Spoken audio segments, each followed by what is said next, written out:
میری بیٹی جب میرے پاس بیٹھتی تو مجھے اس سے عجیب طرح کی بو آتی۔ میرے پوچھنے پر کہتی کہ اماں میں ڈاکٹر بن رہی ہوں، اسی لیے دوائیوں کی بو آتی رہتی ہے۔ لیکن میں اپنی بیٹی کی اس بات سے مطمئن نہیں تھی۔ لیکن جیسے ہی میری بیٹی ہاسپٹل سے واپس آتی تو باتھ روم میں بند ہو جاتی۔ جب آدھے گھنٹے بعد واپس نکلتی تو اس کی حالت غیر ہوتی۔ ایک دن صبح صفائی کرتے ہوئے میں نے اپنی بیٹی کے بیڈ کا دراز کھولا تو حیران ہو گئی، کیونکہ اس میں حمل ضائع کرنے والی۔ ہم دونوں میاں بیوی کو یہ شوق تھا کہ ہماری بیٹی ڈاکٹر بن جائے۔ اسی طرح ہماری بیٹی کی بھی یہ دلی خواہش تھی اور اس کے لیے وہ بچپن سے ہی دن رات ایک کر کے محنت کر رہی تھی اور بہت دل لگا کر پڑھتی تھی۔ ہمارا ٹوٹا پھوٹا ایک ہی 2 کمروں کا کچا مکان تھا۔ ایک کمرے میں ہم دونوں میاں بیوی ہوتے اور دوسرے کمرے میں ہماری بیٹی ہوتی تھی۔ اکثر اوقات بیٹی کے کمرے کی لائٹ ساری رات جلتی رہتی تھی اور ہمارا خیال تھا کہ اس کی پڑھائی اتنی مشکل اور اتنی زیادہ ہوتی ہے کہ اس سے رات بھر جاگنا بھی پڑتا ہے۔ ہم نے نہ صرف امیروں والا خواب دیکھا تھا، بیٹی کو پڑھایا اور اپنی بیٹی کو اس طرح محنت کرتے دیکھ کر ہمیں اس پر بہت فخر بھی ہوتا تھا۔ ایک تو ہم تھے غریب، دوسرا لکھا کر ڈاکٹر بنانے کا، بلکہ اس کے ساتھ ساتھ ہم اس کے لیے محنت مزدوری بھی کر رہے تھے اور اپنی بیٹی پر بھروسہ کرتے ہوئے اس کے لیے کالج آنے جانے کی اجازت بھی دے رکھی تھی۔ اس لیے لوگوں کی باتیں بھی پھر ہمیں سننی پڑ رہی تھی، اور یہ باتیں تو سب پہلے میرے ساس سسر اور پھر میرے دیور اور دیورانی نے شروع کی تھے۔ لیکن مجھے اور میرے شوہر کو کسی کے باتوں کی کوئی پرواہ نہیں تھی۔ جب دوسرے لوگ ہماری مرضی کے پابند نہیں ہیں اور ہم سے پوچھ کر اپنی زندگی اور اپنی اولاد کے بارے میں فیصلہ نہیں کرتے ہیں، تو پھر ہمیں کیا ضرورت پڑتی ہے کہ ہم لوگوں کی باتوں میں آ کر اپنا فیصلہ تبدیل کریں یا ان کی باتوں کے ڈر سے اپنی اتنی ذہنی اور محنتی اور قابل بیٹی کو گھر کے 4 دیواری میں قید کر کے بٹھا دیں۔ آخر لوگ باتیں بھی کب تک کریں گے؟ آخرکار تھک ہار کر ایک دن خاموش ہو کر بیٹھ ہی جائیں گے، اور جب ہماری بیٹی ڈاکٹر بن جائے گی تب بھی لوگ فخر سے کہتے پھریں گے کہ ہماری ہمسائی ہے جو ڈاکٹر بنی ہے۔ میرے دیور اور دیورانی کہیں گے کہ ہماری بھتیجی اپنی محنت سے بننے والی ایک قابل ڈاکٹر ہے، اور ساس اور سسر بھی فخر سے کہیں گے کہ ماشاءاللہ ان کی پوتی ایک ڈاکٹر ہے۔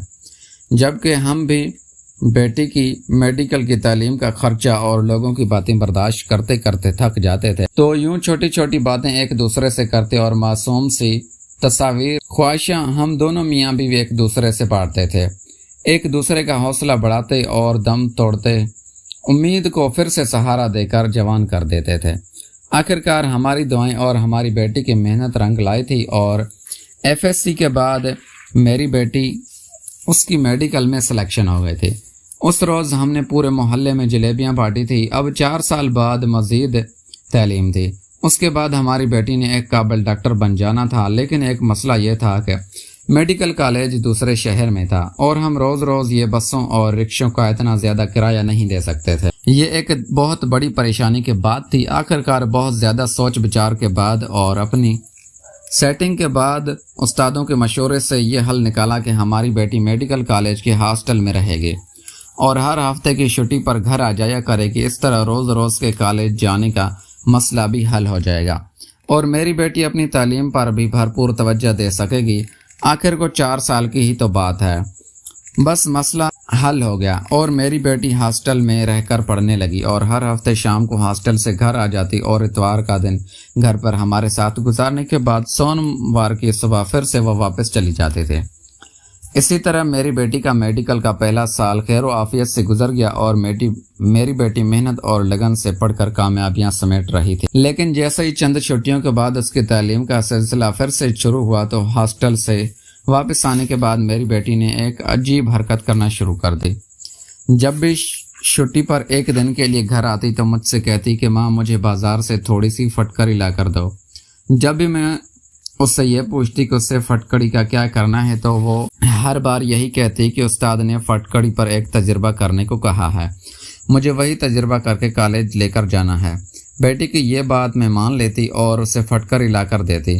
تقریباً 2 مہینے تک ایسے ہی چلتا رہا، اور جب تیسرے مہینے میں بھی میری بیٹی نے یہی روٹین رکھی تو مجھے پریشانی ہوئی۔ آخر ایسا کون سا تجربہ تھا جو پچھلے 2 مہینوں سے پورا نہیں ہو رہا تھا، اور وہ کیسا استاد تھا جو ہر ہفتے ایک ہی سبق دیتا تھا؟ پھر یہ بھی سوچتی کہ ہو سکتا ہے کہ کوئی کام ہوتا ہو، آخر کو مجھے 5 جماعتیں پاس کیے کیا پتا میڈیکل اور میڈیکل کی پڑھائی کیسی ہوتی ہے، لیکن چوک دماغ میں سوال نے سر اٹھا ہی لیا تھا۔ تو اس لیے اب اس بار جب بیٹی آئی اور اس نے پھر سے تجربے کا کہہ کر فٹکڑی منگوائی تو میں نے اس سے پوچھ ہی لیا کہ ہر ہفتے یہ تمہیں ایک ہی کام کیوں ملتا ہے۔ میرا سوال سن کر پہلے تو میری بیٹی کچھ تھوڑا سا گھبرا گئی اور پھر خود کو سنبھالتے ہوئے بولی کہ اماں، ایک کام ہمیں کلاس میں جب تک ملتا رہتا ہے تب تک وہ سارا ٹھیک نہ ہو جائے، اور فٹکری پر کرنے والا تجربہ ہر بار غلط ہو جاتا ہے، اور استاد کہتے ہیں کہ تجربہ ناکام رہا ہے، اسی لیے جب تک تجربہ کامیاب نہیں ہو جاتا تب تک تم یہ کام میں ملتا رہے گا۔ میری بیٹی کے اتنے سارے جواب نے میری تسلی کروا دی اور میرے دل سے سارے شک اور سارے سوالات ختم ہو۔ میں نے خوشی خوشی بیٹی کو فٹکڑی لا کر دی۔ ایک رات ہمارے پاس اپنے گھر میں گزارنے کے بعد میری بیٹی واپس ہاسٹل چلی گئی۔ اس کے جانے کے بعد پیچھے سے میں نے اس کے کمرے کی جانب کی صفائی کی تو وہاں ایک چیز دیکھ کر میرے ہوش اڑ گئے۔ مجھے اپنی بیٹی پر بہت بھروسہ تھا، لیکن اب وہ چیز دیکھنے کے بعد سے میرا بھی اپنی بیٹی پر آنکھ بند کر کے جانے والا بھروسہ ختم ہو گیا تھا۔ آخر کو کچھ تو ایسا تھا جو میری بیٹی مجھ سے چھپا رہی تھی، لیکن کیا چھپا رہی تھی یہ میری سمجھ میں بالکل نہیں آ رہا تھا۔ اور پھر یہ سوال بھی پیدا ہوتا تھا کہ آخر کو کچھ بھی تھا، اس سے چھپانا کیوں پڑ رہا تھا۔ میرا دل طرح طرح کے وہموں اور اندیشوں کا شکار ہو رہا تھا اور مجھے بہت ہی برے سے خیال ستا رہے تھے۔ میں نے اپنا کام وہیں پر چھوڑ دیا اور بیٹی کے کمرے سے وہ چیز اٹھا کر باہر نکل آئی اور سوچنے لگی کہ اب حقیقت کا پتہ کیسے لگاؤں۔ بیٹی سے تو پوچھ نہیں سکتی تھی کیونکہ وہ کبھی بھی مجھے نہ بتاتی اور میرے دل کو تسلی نہ مل جاتی۔ میرے سارے خواہ مخواہ کے سوال دور ہو جاتے۔ سوچتے سوچتے اچانک میرے ذہن میں پھر سے دوسرا ایسا کون سا راستہ تھا جہاں سے مجھے سچ معلوم ہو۔ میں ایک خیال آیا کہ واقعی مجھے یہاں سے حقیقت معلوم ہو سکتی تھی۔ وہ فوراً سے اٹھی، اپنی چادر لی اور گھر سے باہر نکل آئے۔ میرا رخ مین روڈ کی طرف تھا جہاں پر ایک لائن میں بڑے پیارے پیارے سے گھر بنے ہوئے تھے۔ میں نے ان میں سے کالے رنگ کے دروازے پر دستک دی اور اندر چلی گئی۔ یہ شیخ صاحب کا گھر تھا، لیکن صحیح یہ صرف نام کے ہی تھے، ویسے بہت سخی تھے اور ان کی سخاوت کی وجہ سے اللہ نے بھی انہیں بہت نوازا تھا۔ ان شیخ صاحب کی ایک بیٹی میری ہی بیٹی کی ہم عمر تھی، وہ بھی ڈاکٹر بن رہی تھی، اسی میڈیکل کالج میں پڑھتی تھی جہاں میری بیٹی پڑھ رہی تھی، لیکن یہ ہاسٹل میں نہیں رہتی تھی بلکہ روزانہ ہی آتی جاتی تھی۔ شیخ صاحب روزانہ خود اپنی گاڑی میں اپنی بیٹی کو لاتے اور لے جاتے۔